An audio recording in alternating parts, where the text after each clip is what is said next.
Olá, querida, a graça e a paz do Senhor Jesus, um bom dia para você, na verdade, que o Senhor fale ao seu coração. É bom estarmos aqui conectadas, sempre trazendo uma palavra, uma reflexão para os nossos corações.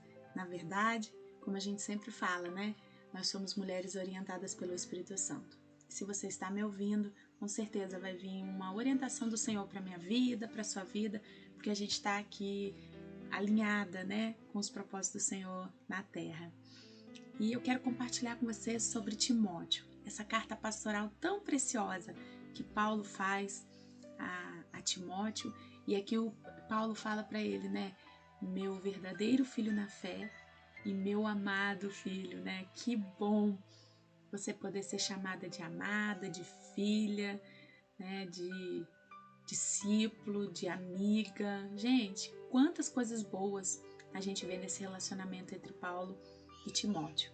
E eu tenho certeza que o Espírito Santo quer trazer essa graça de Deus, que é uma graça de bons relacionamentos. Né? Nesse primeiro momento da carta pastoral de Paulo, quando a gente lê assim algumas referências dele, ele fala em 1 Timóteo capítulo 18, ele fala: Timóteo, meu filho, dou-lhe essa instrução segundo as profecias já proferidas ao seu respeito, para que, seguindo-as, você combata o bom combate, mantendo a fé e a boa consciência. De alguns rejeitaram e por isso naufragaram na fé. Entre eles estão Himeneu e Alexandre, os quais entreguei a Satanás, mas para que aprendam a não blasfemar. Ele exorta mesmo, né? E ele fala que Timóteo, esse filho amado dele, né,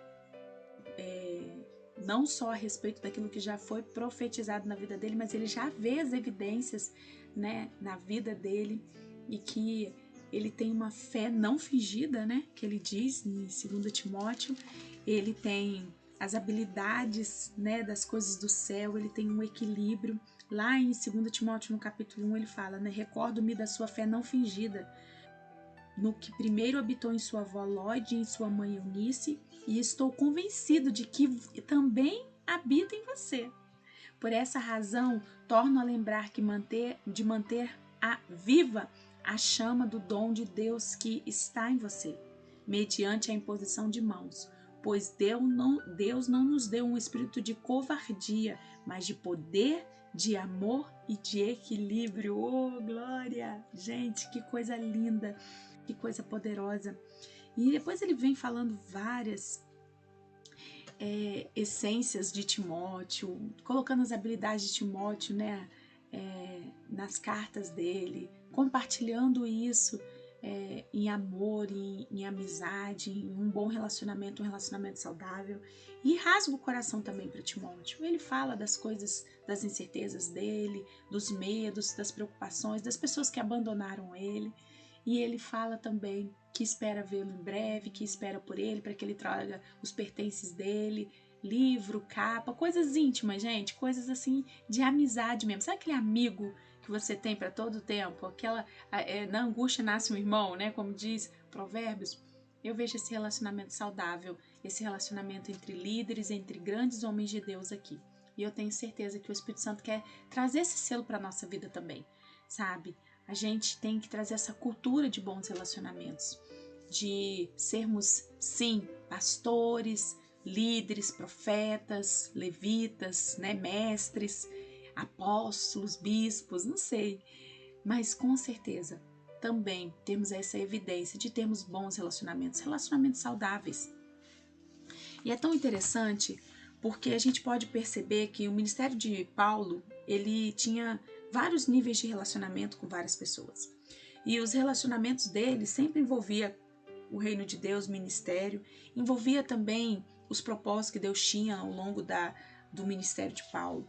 E Paulo tinha esse ministério com Timóteo, mas ele já havia tido um relacionamento muito importante com Barnabé, né, que quem discipulou Paulo, quem investiu na vida de Paulo. Barnabé depois, né? Vai para um lado, Paulo vai para o outro, com concordância, tá tudo bem. Ele fica com Marcos ali, né? Mas é interessante porque Barnabé tem esse zelo de cuidar de vidas, né? Tem essa referência de ser um cuidador. Então ele não abandona ninguém, ele não abandonou Paulo na hora que Paulo mais precisou, ele também não abandonaria Marcos na hora que ele precisou, não é verdade? E ele ficou ali. Eu super entendo, gente, que tem gente que tem momento que tem que estar com a gente, tem momento que tem que deixar ir. E tá tudo bem, tá tudo saudável, tá tudo debaixo da graça, do amor do Pai. E aqui a gente vê essa referência. Eu tô procurando aqui até que eu me lembro que eu marquei aqui o significado do nome de Barnabé. Mas é isso mesmo, daqui a pouco eu vou falar para você. Mas o que acontece? Aqui a gente vê vários relacionamentos saudáveis de Paulo. E Paulo, ele não tem essa fé. O significado do nome de Barnabé é o filho do encorajamento. Então, é aquele que encoraja o outro, é aquele que cura o outro, né? Aquele que cuida do outro. Então, não tem como não Barnabé sair da essência dele, né? Ele continuou firme ali.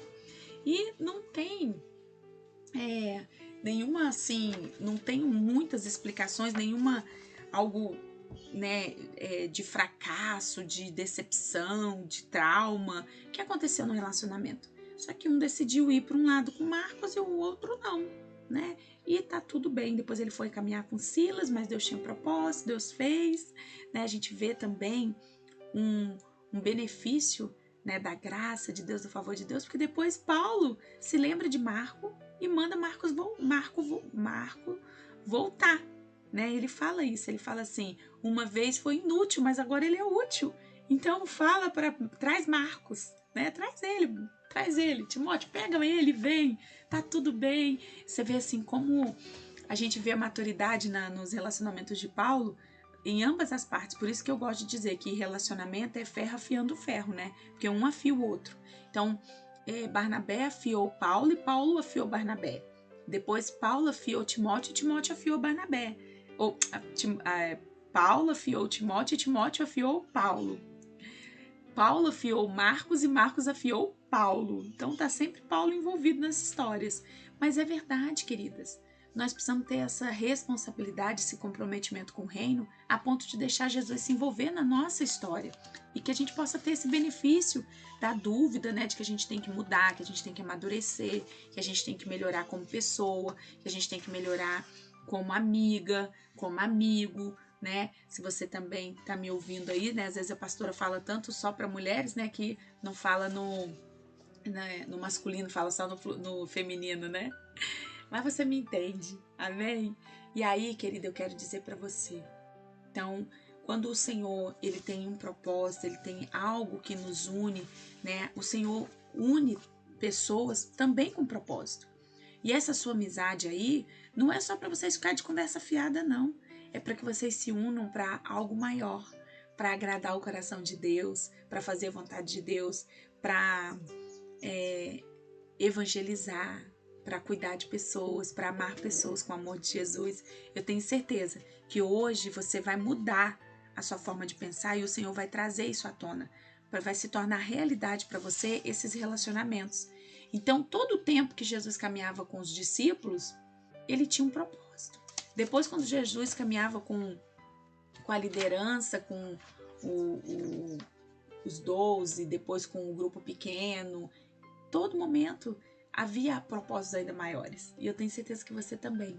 Então, pega esse momento, essa pessoa que você gosta de estar, investe nela e fala assim, cara, vamos ser Paulo e Barnabé, vamos ser Paulo e Timóteo, vamos ser Paulo aqui, vamos investir na nossa amizade, vamos trazer a fidelidade de Deus e a bondade de Deus, vamos expandir o ministério de Jesus, vamos caminhar no nosso compromisso com o reino.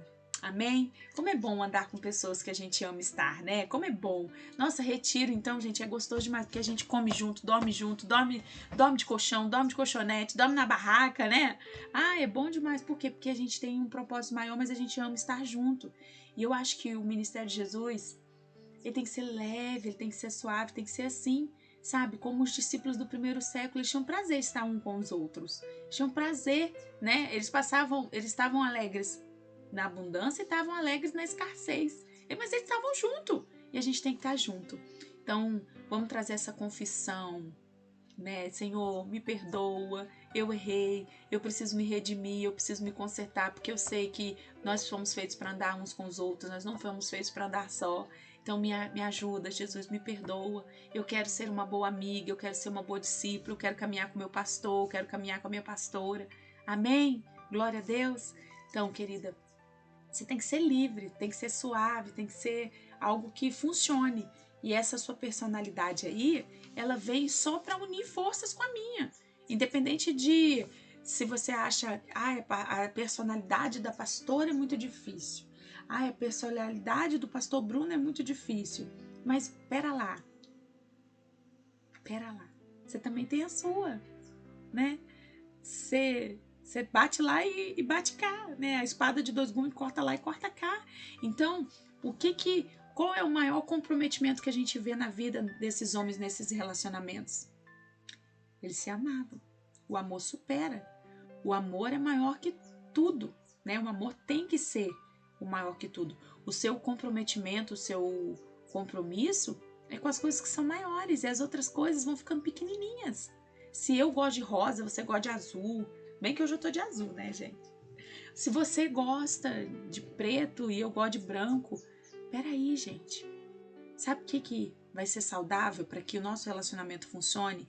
Para que o seu relacionamento com seus amigos funcione? É sermos verdadeiros. A gente não tem que ter uma fé fingida, a gente não tem que fingir uma amizade, a gente não tem que ser... Sabe por que as amizades às vezes não duram? Porque foi feita por troca, por barganha, às vezes foi feita por mentira debaixo, né, foi construída através de uma mentira, de uma falsidade, de um engano, e não dura. Agora, quando ela é verdadeira, você pode ser branco, eu posso ser preto, mas a gente sabe que o que cada um gosta. A gente não inventa o cinza, né? A gente não inventa uma cor para poder dizer que a gente não é nem branco nem preto. Não, a gente não é meio termo, a gente é verdadeiro. Olha, querida, eu amo rosa. Eu não gosto de rosa. Tudo bem, não tem problema. Quando eu puder fazer alguma coisa para te agradar de azul, eu vou fazer, mas lembre-se que eu gosto de rosa. Não é assim? E as pessoas já estão descobrindo que para ser feliz e viver nesse mundo maravilhoso que Jesus nos dá todo dia, a gente tem que ter diversidade, né? Essas diferenças fazem parte da construção do nosso caráter. E é por isso que uma equipe, um grupo, amigos, companheiros da jornada, amigos fiéis, né? Eles precisam viver nessa verdade, porque tudo vai ser leve, tudo vai fluir, tudo vai funcionar. Amém? Então eu te pergunto hoje, em qual área da sua vida você precisa melhorar? Em qual área nos seus relacionamentos você precisa melhorar? Será que você tem sempre um argumento? Será que as suas ideias têm que prevalecer? Será que você é aquele que que fundamenta a regra, a lei, tem que ser do meu jeito, tem que ser assim, senão eu não faço, senão eu não quero? Não, nós não podemos ser assim. Nós não somos imaturos, amém, querida? Nós somos saudáveis, nós somos maduros, sábios. Então nós precisamos ter esse relacionamento saudável. Nós precisamos ter uma conexão com estratégia, nós precisamos ter esses relacionamentos que vão trazer significado para o nosso dia a dia, para o nosso momento. E o ministério de Paulo, ele tinha essa estratégia com várias pessoas, né? A gente vê a aliança que Paulo tinha com as pessoas e claro, havia o favor, né, de Deus, havia uma graça de Deus tão poderosa que as pessoas, ao se converterem, elas convertiam na totalidade da vida delas, que elas abriam a casa delas para ser igreja. Você já pensou, gente, uma igreja na sua casa? Pessoas que você nunca viu entrando, usando seu banheiro, deitando na sua cama, comendo a sua comida? Uau! Que poderoso, né? E as pessoas eram assim. Paulo, ele pregava o evangelho e a maneira que ele pregava o evangelho ia crescendo. A Bíblia fala isso, e os sinais e os prodígios iam, e as maravilhas aonde o reino estava, né? As palavras de Deus iam trazendo cura, libertação, santificação. O evangelho crescia em graça e sabedoria. Então, que Jesus está dizendo para mim e para você? Que cada vez mais ele abria as casas, ele abria a vida das pessoas para que elas servissem outras pessoas. Amar a Deus sobre todas as coisas e amar o próximo como a ti mesmo. Então o povo estava vivendo isso de uma maneira sobrenatural. E o evangelho se expandiu com muita rapidez para todos os confins da terra, né? E essa maneira tão poderosa de Deus trabalhar é a maneira que Deus continua trabalhando e é a maneira que Deus quer fazer na minha vida e na sua. Mas para isso nós precisamos de relacionamentos saudáveis. De relacionamentos que vão nos posicionarmos para nós levarmos cura, libertação, santificação a várias vidas. E é você, querida, não negligencie isso. O nosso chamado não é um chamado para o outro, é um chamado para cada um de nós. E o Senhor nos chama a pregarmos o evangelho a toda criatura, batizando-os em nome do Pai, do Filho e do Espírito Santo. Olha aqui a palavra de Deus em Marcos, no capítulo 3, no versículo 13, diz assim, quer ver? Deixa só eu ver uma coisa, porque assim, essa maneira, né, de Jesus manifestar através dos discípulos é muito poderosa. Depois subiu ao monte e chamou ele, mesmo quis, e vieram para junto dele, e então designou os 12 para entrarem com ele, para o enviarem a pregar e a exercer a autoridade e expelir demônios. Jesus é a nossa maior referência. E foi ele quem mandou você fazer. Foi ele que fez o ID acontecer na sua vida. Foi ele que chamou e foi ele que capacitou. E ele te chamou e ele disse, agora vá.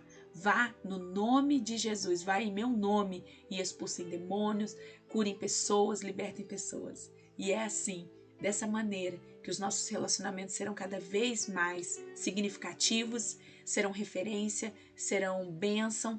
Nós seremos bênção uns para os outros. Quando nós somos instrumento de bênção, a bênção nos segue. Vem bênção sobre bênção para mim e para você. É porção dobrada. Amém? A gente dá e recebe. Dá e recebe. Amém, querida? E eu glorifico a Deus, porque hoje, se você está aqui comigo e você ainda não saiu dessa palavra, é porque o Senhor tem esse ministério tão poderoso na minha vida e na sua vida. E nós precisamos ser discípulos comprometidos com a fidelidade do Pai. Nós precisamos ser esses discípulos que promovem, né, uns aos outros. Será que você tem um dom tão maravilhoso? Ok, mas você promove o seu irmão, você investe na vida do seu irmão. Porque a gente fala muito de Paulo, né? Ai, Paulo é top. Ok, mas você sabia que Barnabé investiu na vida de Paulo? Que Barnabé, né, mesmo que Paulo tinha sido excluído, Barnabé pagou o preço para cuidar dele, para ensinar ele, para orar com ele, para jejuar com ele. Então, querida, invista na vida de alguém, promova as pessoas. É tão tremendo quando a gente pega a história, perdão, queridas, e a gente vê em vários momentos, a cada detalhe, né, da vida dos discípulos ali em Atos, a gente vê o crescimento uns dos outros. Eles se comprometendo uns com os outros, eles chamando um ao outro, eles anunciando uns aos outros, eles vivendo as experiências novas uns com os outros. Isso é maravilhoso, gente, isso é muito poderoso. E o Senhor continua trabalhando, o Senhor continua fazendo, o Senhor continua derramando, e Ele quer que eu e você venhamos a nos comprometer de maneira tal que o Evangelho cresça, que a graça de Deus cresça na minha vida e na sua, que o amor do Pai esteja sobre os nossos relacionamentos, que a gente possa ser leais uns com os outros e que a gente possa se fortalecer um ao outro e ambos para Deus. Querido, em mim e você não há competição. Em mim e você não há inveja, não há arrogância, isso é coisa do inimigo. O diabo que gosta de trabalhar com essas desavenças para que a gente não trabalhe junto, para que a gente não faça com que o ministério cresça, com que a glória de Deus se manifeste. Então hoje, eu quero que você se alinhe comigo, eu quero que você tenha prazer em estar comigo para juntos manifestarmos o reino de Deus, para juntos trabalharmos para as coisas do céu. Amém? E eu sei que é difícil, às vezes, né, na questão de liderança, a gente tem que, né, tomar uma posição, a gente tem que dar uma instrução, a gente tem que ouvir a orientação do Espírito Santo e obedecer. E talvez Deus falou comigo, mas Deus não falou com você. Mas eu quero dizer para você que você precisa confiar em Deus. Você precisa confiar, né? Ainda que exista uma pastora, ainda que exista uma líder sobre você, existe um Deus que é maior ainda, que é mais poderoso. Então há um plumo de Deus aqui. Ainda que você não esteja entendendo, mas há uma graça de Deus, há um favor de Deus. E Deus há de fazer coisas ainda maiores. Amém? Então, vamos nos aliançarmos nessa graça de Deus, vamos nos aliançarmos nesse propósito e nós veremos coisas ainda maiores. Nós veremos o amor do Pai. Não deixe que a minha personalidade, a minha cor favorita roube o que Deus tem para nós, como igreja, como amigas, como ministério, como propósito. Amém? Eu tenho certeza, querida, que nós temos muito mais coisas positivas, coisas boas para promover do que coisas negativas. Tenho certeza. Porque Jesus é lindo, ele é maravilhoso. E essa lealdade, ela vem desse caráter de Deus. Então, se você tem, se é a imagem e semelhança do Pai você tem isso na sua vida, você tem que ter para o outro, que a gente reflete, né? E é um selo para Deus guardar nosso relacionamento, é um selo para Deus guardar os seus relacionamentos. Eu tô falando do nosso, do deles, né, de todos os relacionamentos. Amém? Então, vamos nos importar uns com os outros, vamos ser fiéis uns com os outros, vamos ser leais, vamos investir uns nos outros, vamos promover uns aos outros, para que o evangelho cresça, para que a glória de Deus venha sobre nós, sobre a nossa casa. Provérbios capítulo 25, no versículo 19, diz assim: coloca a tua confiança em uma só pessoa desleal, é como mastigar com uma dor de dente ou andar com o pé quebrado. Sabe o que Jesus está dizendo aqui para mim e para você? Nada de idolatria, nada de perdão, gente. Será que eu vou conseguir falar? Personificar uma pessoa, né? Você coloca a pessoa, é ela, e aí aquilo vai frustrar você em algum momento. Em algum momento aquilo não vai trazer responsabilidade, não vai trazer compromisso. E é por isso que o Senhor está dizendo, se a pessoa cai, às vezes a pessoa cai junto. Eu já ouvi gente falar, eu tô desviada porque meu pastor caiu, meu líder caiu. Gente, nós temos um Deus maior que isso tudo. Nós temos pessoas para nos relacionarmos, para sermos saudáveis, para termos vários relacionamentos. Olha a vida de Paulo. Paulo tinha vários relacionamentos. Então você também tem que ter vários relacionamentos. Você também tem que construir relacionamentos saudáveis. Você tem que ter relacionamentos saudáveis dentro da sua casa, na sua igreja, no seu trabalho. Amém? Com a graça, com o amor do Pai. O Senhor tem um favor dele para você. Amém? Então mantenha-se em Cristo. Alegre-se nele, com a fidelidade dele. E todas as outras coisas vos serão acrescentadas, serão bênção na sua vida, serão bênção na minha vida. Amém? Então vamos cuidar uns dos outros, vamos trazer esse relacionamento saudável na maneira de Deus, para a graça de Deus sobre nós. Amém? Eu quero orar com você. Pai querido, Pai amado, Senhor, muito obrigada porque o Senhor nos fez para sermos pessoas que se relacionam. Obrigada porque nós sabemos, ó Deus, o compromisso que temos uns com os outros, porque o Senhor se comprometeu em se relacionar conosco primeiro. Nós sabemos o que é um relacionamento saudável, um relacionamento de amor, porque o Senhor ama, Senhor, se relacionar conosco. Porque o Senhor nos fez, Senhor, para sermos instrumento de adoração, para se relacionar conosco. Querido Deus, que nessa manhã, nesse dia tão especial, nós possamos nos comprometer em termos relacionamentos saudáveis. Que nós possamos ser curados, Pai. O quanto nós vemos que Satanás está tentando na nossa vida, na nossa mente, para nos roubar dessa posição, desse lugar de relacionamentos. E nós sabemos porque Deus tem um propósito ainda maior. Porque há uma graça, um favor de Deus. E é por isso, Deus, que nós queremos nessa manhã sermos comprometidos uns com os outros. Sermos leais, sermos homens e mulheres que têm relacionamentos saudáveis. Nós queremos orar, nós queremos vigiar e nós queremos nos comprometermos uns com os outros. Fala conosco, Espírito Santo, que o Senhor encontre em nós esse selo de relacionamentos, de pessoas que investem em pessoas, gente cuidando de gente. Pai, no amor de Deus, é que nós te agradecemos e te glorificamos nessa manhã, em nome de Jesus. Amém, querida? Foi bom estar aqui com você. E eu espero que você hoje mesmo ligue para essa pessoa que você ama. Se necessário for, peça perdão. Que você ligue para essa pessoa que você ama e fala assim: querida, nós somos alinhadas, nós temos uma amizade, nós temos uma afinidade, mas há um propósito ainda maior. Vamos nos comprometer com o reino? Amém? E eu também espero que você tenha em mim uma aliança para a gente se comprometer com o reino. Amém? 3 níveis de relacionamentos hoje aí. De perdão, de restituição, de propósito com algo maior, que é o reino de Deus, e de aliança, para que a graça de Deus, o favor de Deus se cumpra na nossa vida. Um beijo e até o próximo. Foi bom estar com você.